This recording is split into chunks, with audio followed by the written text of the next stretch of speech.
For centuries, the story of early America has been told as a story of arrival.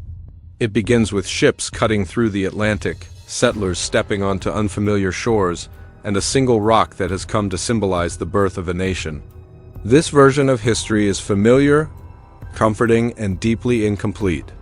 Plymouth Rock stands not only as a physical monument, but as a metaphor for how history has been framed starting with Europeans, centering their struggles and treating everything before their arrival as background or silence.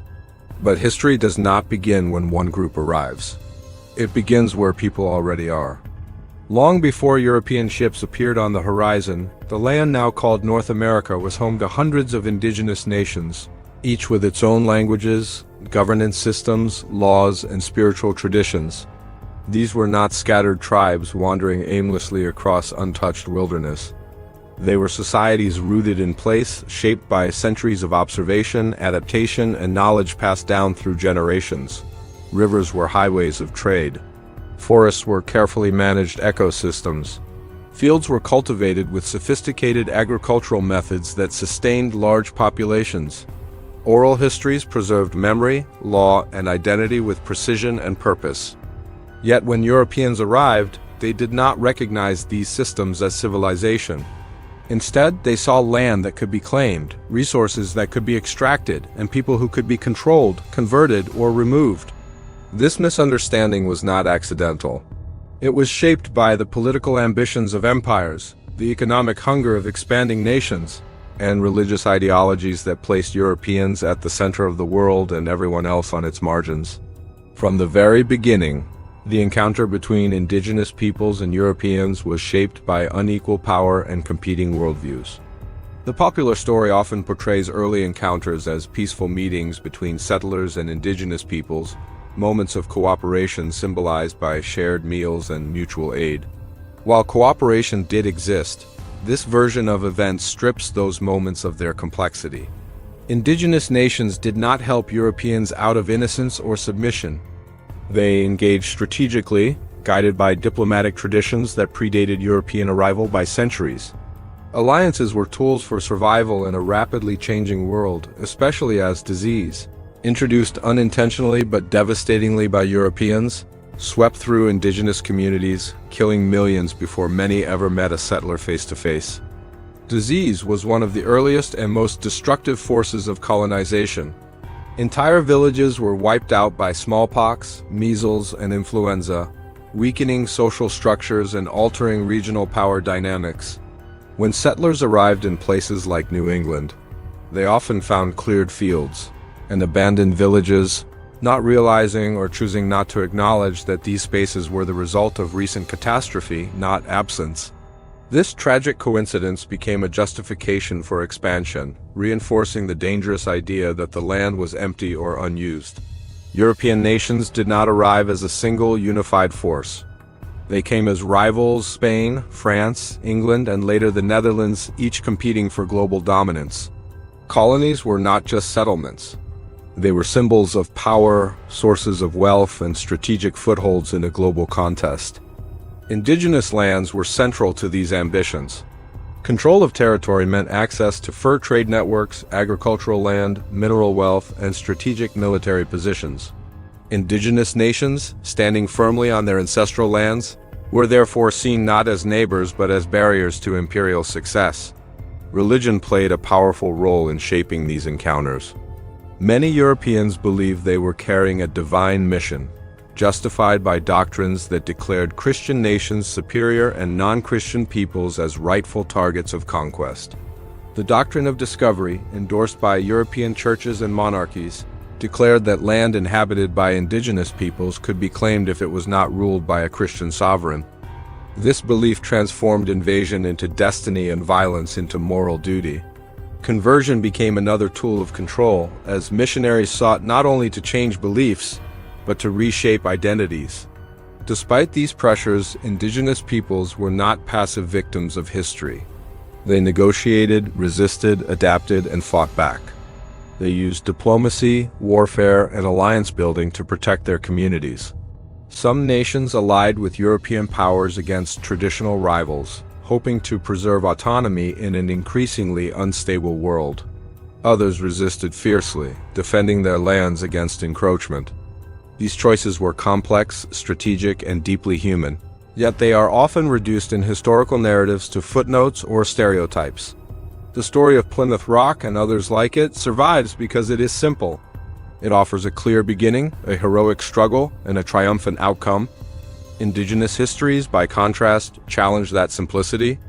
They reveal a past shaped by loss and resilience, betrayal and survival, adaptation and resistance. They remind us that the foundations of modern America were built not only on courage and faith, but also on dispossession, violence, and silenced voices. This film seeks to move beyond symbols and myths, to listen where history has long refused to hear. By centering indigenous narratives of early American encounters, it asks viewers to reconsider what they know, and more importantly, what they have been taught to forget. To go beyond Plymouth Rock is not to erase history, but to expand it, to recognize that the story of America did not begin with discovery, but with encounter, and that those encounters continue to shape the world we live in today. Before any foreign sail appeared on the horizon, the land now called America was already alive with history. It carried the footsteps of generations who had learned its rhythms, its dangers, and its possibilities through careful observation and shared memory. Indigenous peoples did not simply live on the land, they lived with it. Their societies were shaped by deep relationships with rivers, forests, plains, and coastlines, relationships that defined identity, law, and survival. To understand early American encounters, it is essential to understand what existed before them, not as a backdrop to European arrival, but as fully developed worlds in their own right. Across the continent, indigenous nations built complex political systems suited to their environments and values. Some, like the Haudenosaunee Confederacy, formed sophisticated alliances between multiple nations, governed by councils and guided by principles of balance, consensus, and responsibility to future generations. Others, such as the Mississippian cultures, constructed large urban centers with ceremonial mounds, trade routes, and organized leadership long before European cities rose to prominence. Along the coasts, fishing communities developed seasonal cycles that sustained large populations, while inland nations cultivated agriculture that fed entire regions. These systems were not static. They evolved through innovation, experimentation, and adaptation. Agriculture was one of the most misunderstood aspects of indigenous life. European observers often failed to recognize indigenous farming practices because they did not resemble the fenced fields and plowed rows familiar to them. Yet indigenous agriculture was highly advanced. Crops such as corn, beans, and squash were cultivated together in a system known today as the Three Sisters, where each plant supported the others, improving soil health and maximizing yield. This method produced abundant food while maintaining ecological balance. Indigenous farmers selected seeds, rotated crops, and adapted to local climates with precision developed over centuries. Trade networks connected indigenous nations across vast distances. Copper from the Great Lakes, shells from the coasts, obsidian from the west, and food from fertile regions moved through established routes long before Europeans imagined global commerce. These networks were not merely economic. They reinforced diplomatic relationships, cultural exchange, and mutual responsibility. Through trade, nations maintained peace, resolved conflicts, and shared knowledge. When Europeans arrived, they entered these networks as newcomers, often misunderstanding their rules and obligations. Spiritual life was inseparable from daily existence. Indigenous worldviews did not divide the sacred from the practical. Land, animals, plants, and water were understood as living relations rather than resources to be exploited. Stories, ceremonies, and songs preserved ethical teachings and historical memory, reminding communities of their responsibilities to one another and to the natural world. Knowledge was passed orally, but this did not make it fragile or inaccurate. Oral traditions were carefully maintained, corrected, and honored, serving as living archives that guided decision-making and identity. European colonizers often dismissed these systems because they did not fit their definitions of civilization. Without stone buildings or written alphabets in European languages, indigenous societies were labeled primitive or undeveloped. This dismissal was convenient. By denying indigenous complexity, Europeans justified claiming land and authority for themselves. If indigenous peoples were seen as lacking governance or ownership, then their lands could be declared vacant despite being carefully managed and deeply inhabited. This misunderstanding had devastating consequences. European concepts of land ownership were rooted in individual possession and permanent alteration of the landscape. Fences, deeds, and boundaries defined control. Indigenous concepts emphasized stewardship, shared responsibility, and seasonal use. When Europeans demanded exclusive ownership, indigenous nations often believed they were agreeing to shared access or temporary arrangements. Treaties, when they came, were interpreted through entirely different cultural frameworks, setting the stage for betrayal and conflict. It is also important to recognize the diversity among indigenous nations. There was no single indigenous culture or way of life.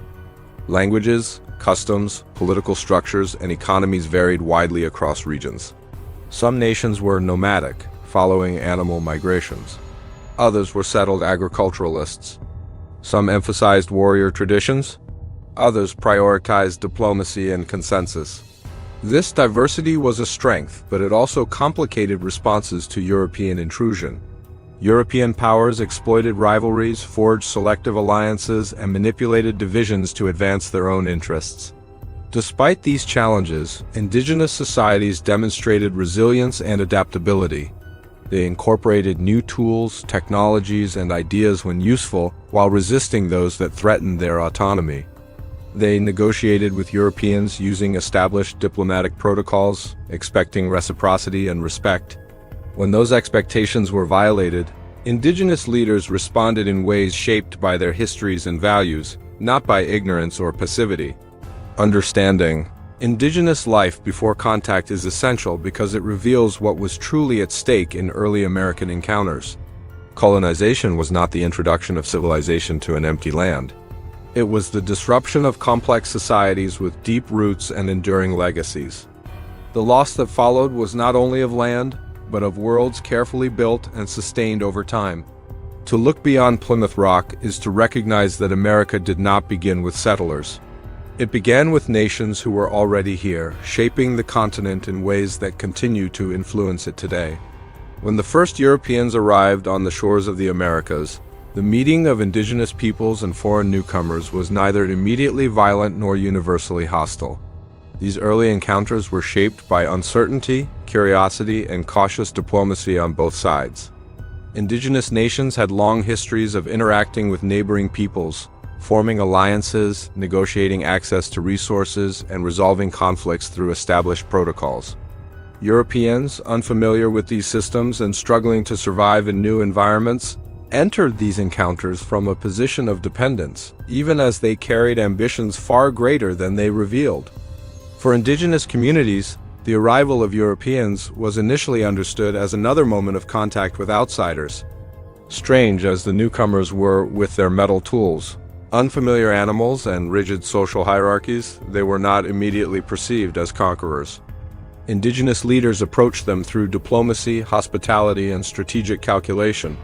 Food was shared, knowledge of the land was offered, and trade relationships were cautiously explored.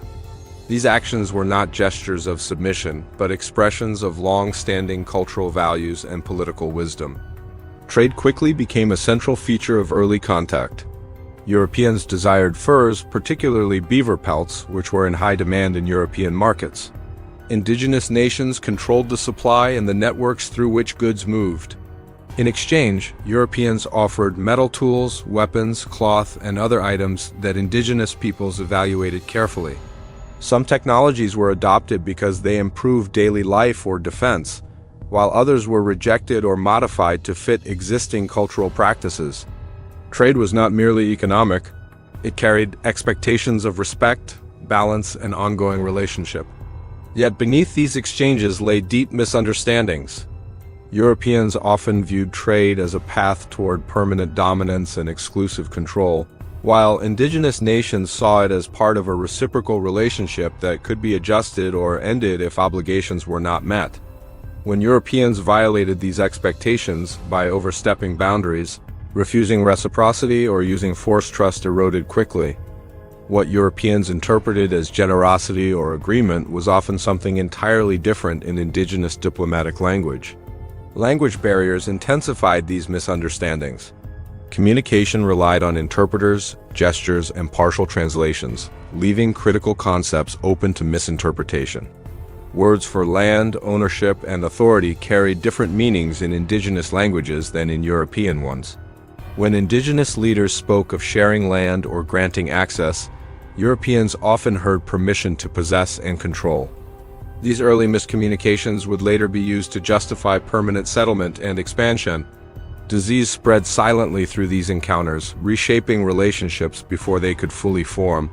Smallpox, measles, and other illnesses devastated indigenous populations, often killing elders who carried cultural knowledge and political authority. Communities weakened by loss were forced to make difficult choices, sometimes aligning with Europeans for protection against rival nations or further outbreaks. Europeans rarely understood the scale of the destruction they were causing, but they quickly recognized its strategic advantage. Despite the imbalance created by disease and technology, indigenous nations continued to act with agency. They negotiated treaties, formed alliances, and used Europeans to their own advantage when possible. Some indigenous leaders believed that controlled engagement could preserve autonomy in a rapidly changing world. Others recognized the growing threat and resisted early attempts at encroachment. These decisions were shaped by local conditions, historical rivalries, and the immediate needs of their people. Europeans, however, increasingly shifted from reliance to entitlement. What began as survival-driven cooperation evolved into expectations of obedience and control. European settlers, backed by distant monarchies and religious institutions, began to view indigenous peoples not as partners, but as obstacles. Indigenous refusal to submit was reinterpreted as hostility. Cultural differences were recast as moral failures. The groundwork was laid for justifying violence in the name of order, progress, and divine will. These early encounters reveal a critical truth: conflict was not inevitable, but it was engineered through misunderstanding, greed, and unequal power. Indigenous nations extended diplomacy and generosity in good faith, drawing on traditions that had sustained peaceful coexistence for centuries. Europeans responded with expansionist ambitions that could not coexist with indigenous sovereignty. The tragedy of early contact lies not in the meeting of worlds, but in the refusal of one world to recognize the humanity and legitimacy of the other. As the balance shifted, indigenous peoples faced a future defined increasingly by displacement and resistance. Yet their early actions, diplomatic, strategic, and adaptive, stand as evidence of resilience and intelligence in the face of unprecedented change. To understand these encounters is to reject the myth of inevitable conquest and to acknowledge the choices that shaped history, choices that continue to echo in the present. By the early 17th century, European presence in the Americas was no longer defined solely by exploration or survival. It had become a project of expansion, competition, and control. Behind every ship that crossed the Atlantic stood a powerful nation-state driven by ambition and rivalry. Spain, France, England, and the Netherlands were locked in a global struggle for dominance, and colonies were the currency of that struggle.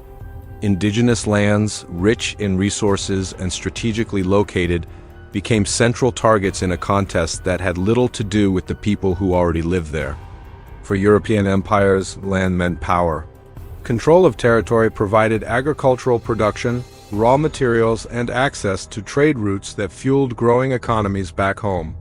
Fur, timber, fish, tobacco, and eventually cotton were not just commodities. They were foundations of wealth and imperial strength. Indigenous nations stood between European powers and these resources, and their sovereignty posed a challenge to imperial ambition.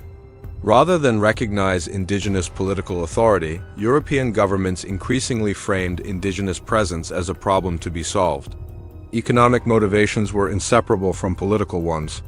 Colonies were expected to generate profit, justify investment, and expand markets. Indigenous land use, based on seasonal cycles and communal stewardship, did not align with European models of productivity. To European eyes, land that was not fenced, plowed, or permanently settled appeared wasted. This belief ignored indigenous systems of environmental management, but it provided a convenient rationale for seizure.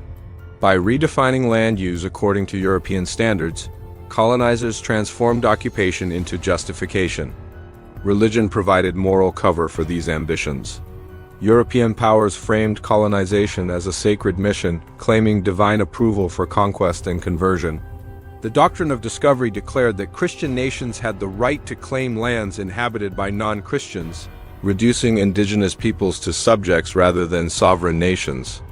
Missionaries followed soldiers and settlers, often believing they were saving souls while simultaneously dismantling cultures. Conversion was tied to obedience, and refusal was framed as rebellion against both church and crown. These ideologies worked together to dehumanize indigenous peoples.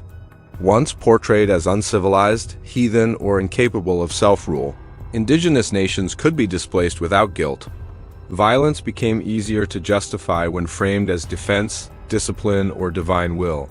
European legal systems reinforced these ideas, embedding them into colonial law and policy. Treaties were drafted in languages indigenous leaders did not speak, interpreted through European legal frameworks, and routinely broken when they no longer served colonial interests. The shift from cooperation to control was gradual but deliberate. Early alliances based on trade and mutual need gave way to permanent settlements and expanding borders. European settlers, encouraged by promises of land ownership and prosperity, pushed deeper into indigenous territories. As populations grew, tolerance for indigenous autonomy shrank. Indigenous resistance, whether diplomatic or armed, was met with increasing force. Plymouth is often remembered as a symbol of peaceful coexistence, but it also illustrates this transformation. The early alliance between the Pilgrims and the Wampanoag was shaped by mutual vulnerability. Disease had devastated Wampanoag communities, and English settlers depended on indigenous knowledge to survive. Yet, as the English population grew and their confidence increased, the balance shifted. Agreements rooted in survival were reinterpreted as permanent submission. What had been an alliance became a tool of domination. Across the continent, similar patterns emerged. French alliances with indigenous nations were often framed as partnerships but ultimately served imperial interests. Spanish missions sought to reshape indigenous life entirely, reorganizing communities around labor, conversion, and control. English colonies emphasized land ownership and displacement, pushing indigenous peoples away from fertile regions and into conflict. Though methods differed, the outcome was strikingly similar: loss of land, autonomy, and life. Indigenous peoples recognized these shifts and responded in diverse ways. Some attempted to renegotiate relationships, asserting sovereignty through diplomacy and treaty-making. Others resisted through force, defending their homelands against encroachment. These responses were not failures of adaptation, but efforts to survive in the face of relentless pressure. European narratives often portray indigenous resistance as savagery or rebellion, ignoring the reality that indigenous nations were defending their homes against invasion. This chapter of history reveals that colonization was not an accident of cultural misunderstanding alone. It was a deliberate system built on economic desire, political ambition, and religious justification. Indigenous lands were targeted not because they were empty, but because they were valuable. Indigenous peoples were marginalized, not because they lacked civilization, but because they stood in the way of empire. Understanding these motivations forces us to confront uncomfortable truths about the foundations of modern nations. The wealth and power that grew from colonization were inseparable from the displacement and suffering of indigenous peoples.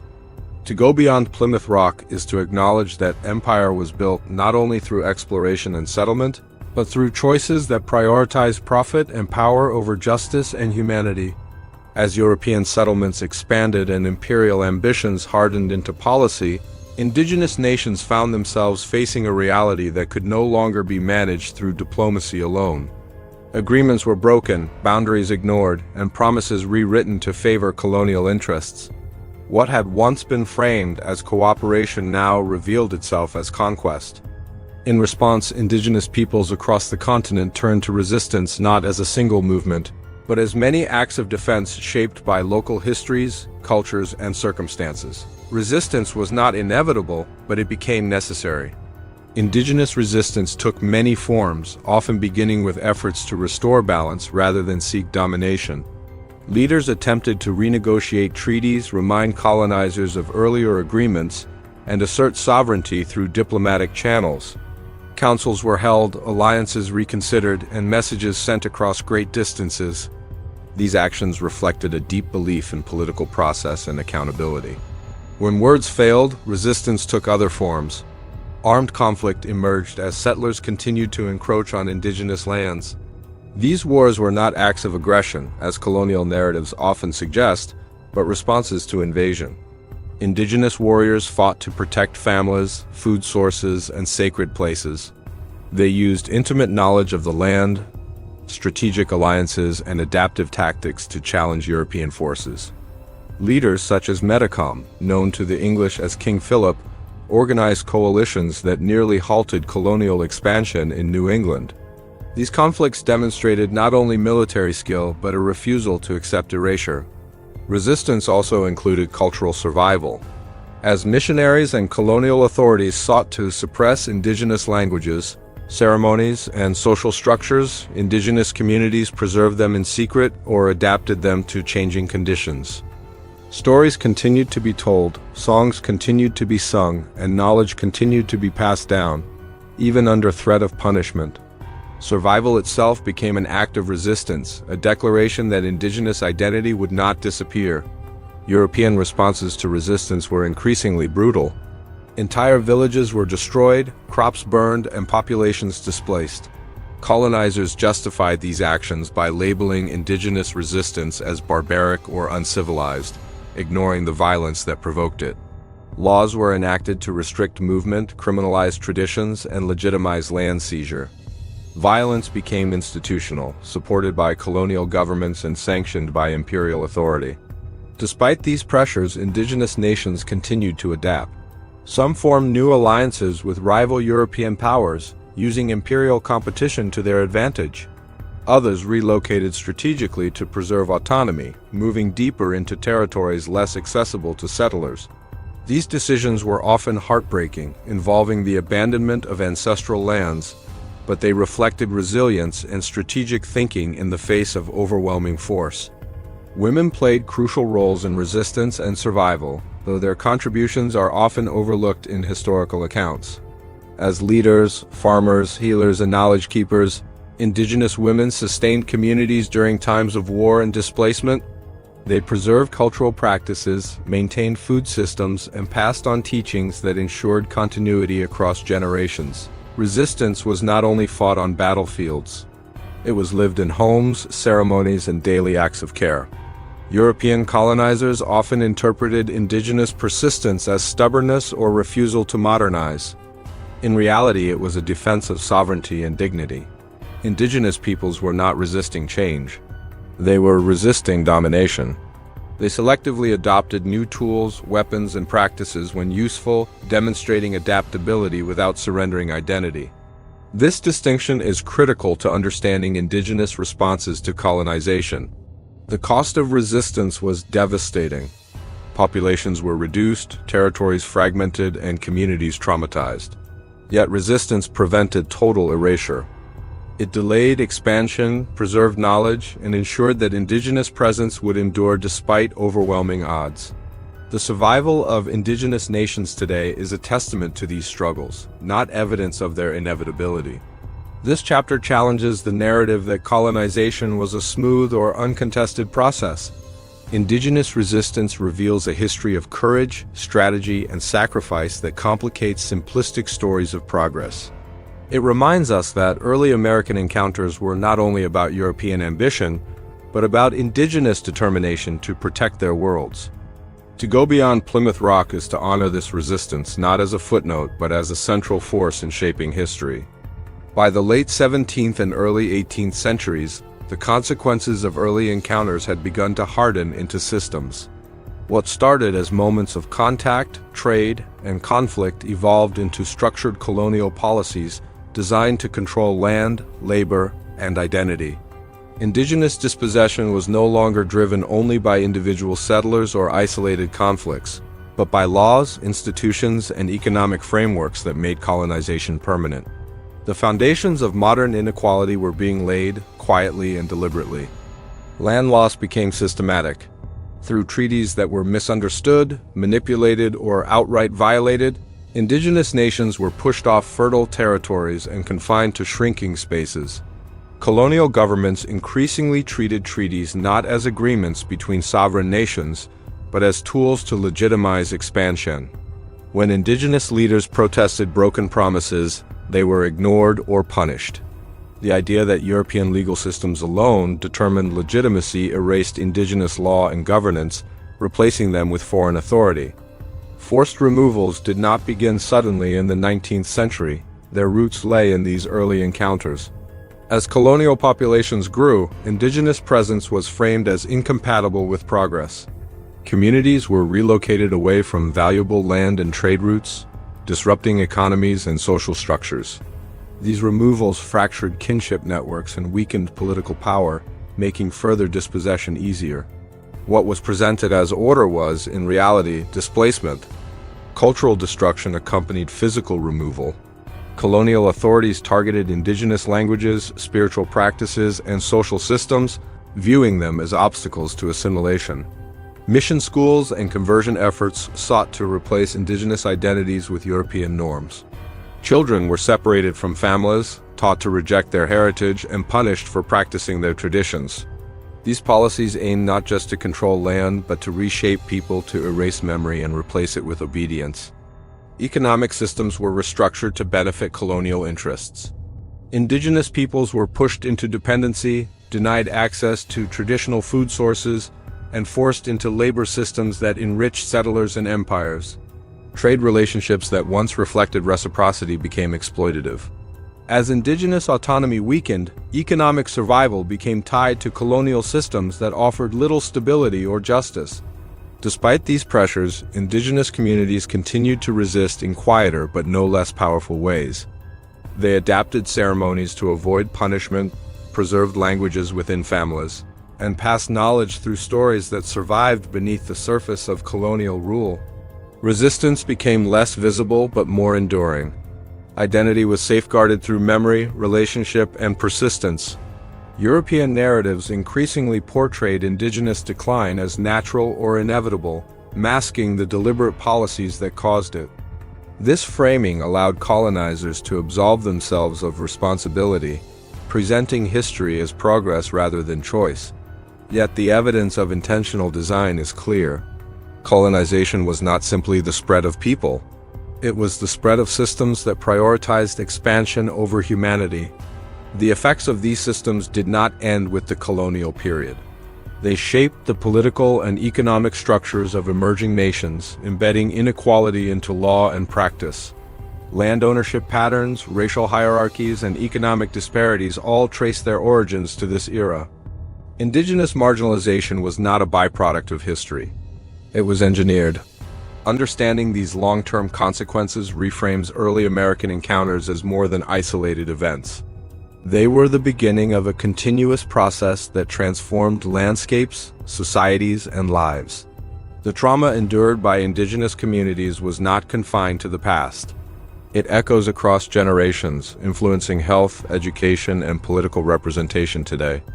Yet survival itself remains a powerful counter-narrative. Indigenous nations persist, asserting sovereignty, reviving languages, and reclaiming histories long denied. Their presence challenges the idea that colonization succeeded in its goal of erasure. It also challenges modern societies to confront the legacies they inherited. To go beyond Plymouth Rock is to recognize that early encounters created systems whose consequences are still unfolding. Acknowledging this continuity is not about assigning guilt, but about understanding responsibility.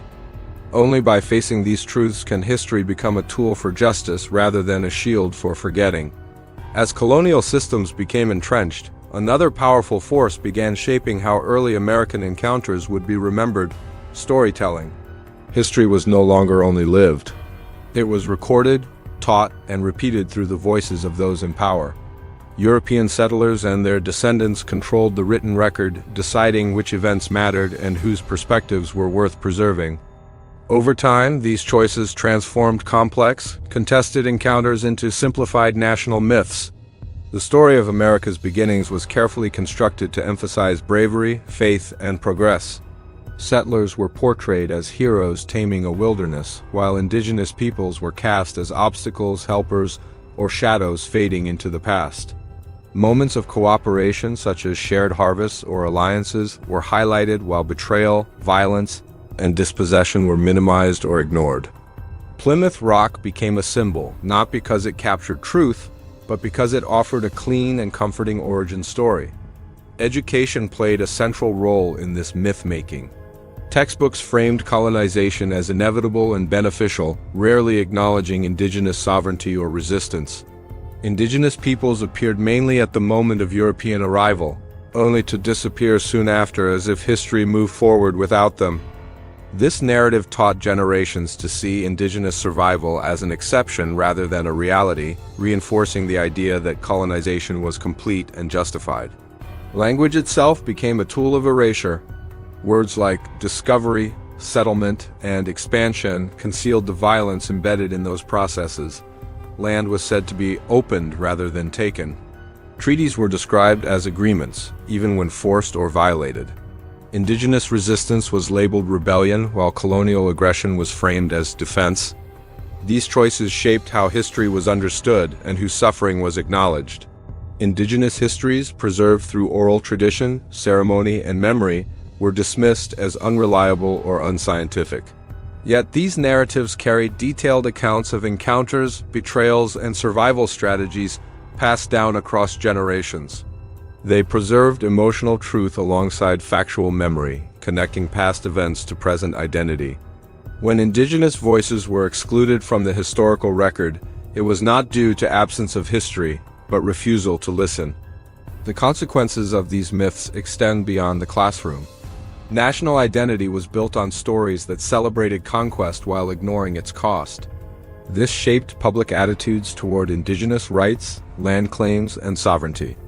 When indigenous communities asserted their rights, they were often seen as challenging history itself, rather than correcting it. The myth of a completed past made contemporary indigenous presence seem inconvenient or disruptive. In recent decades, these narratives have been increasingly challenged. Indigenous scholars, activists, and storytellers have reclaimed history, bringing forward perspectives long silenced. Archaeology, anthropology, and historical research have begun to validate what indigenous communities have always known. Museums, schools, and public spaces are slowly reconsidering whose stories they tell, though resistance remains. Remembering differently is not about erasing European history. It is about placing it in context.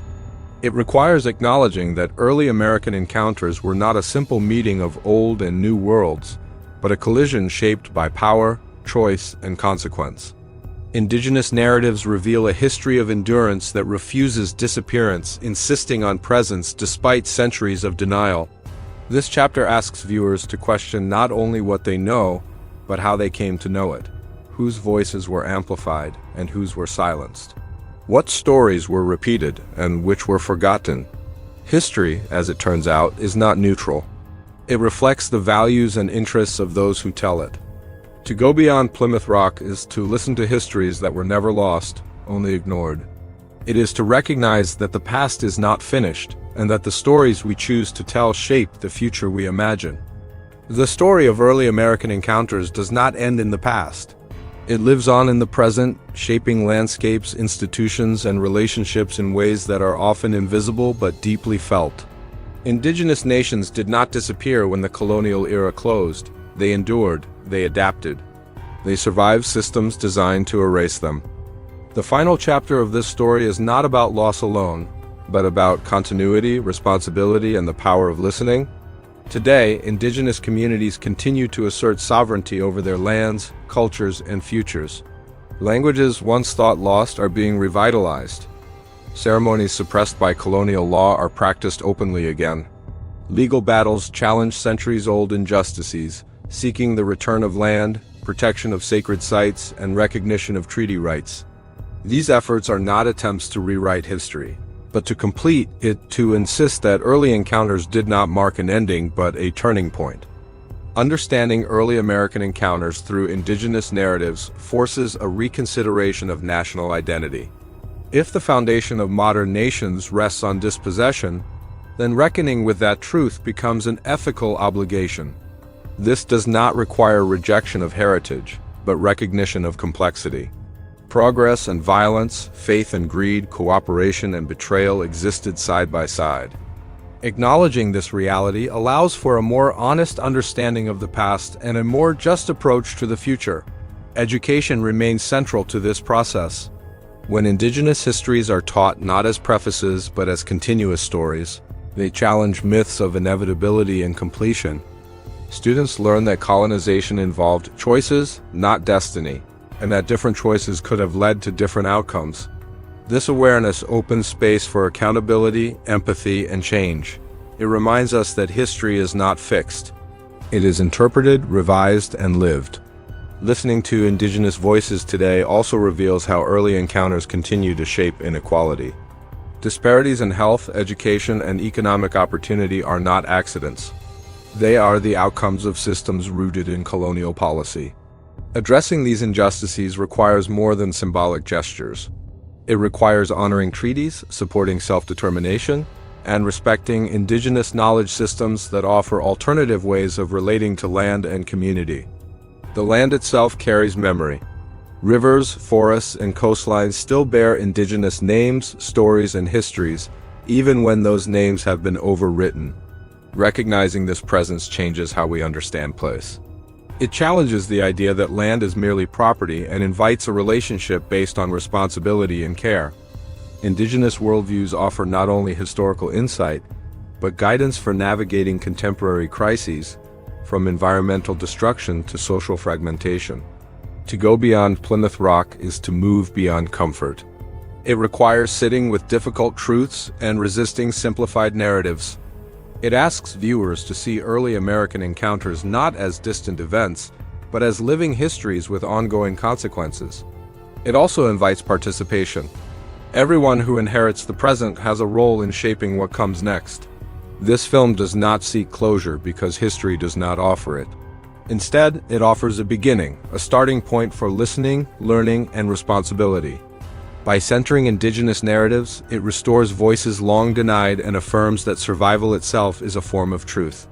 The rock still sits on the shore, silent and unmoving.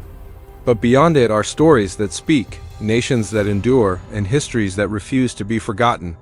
To listen to them is not to look backward, but to finally see where we stand.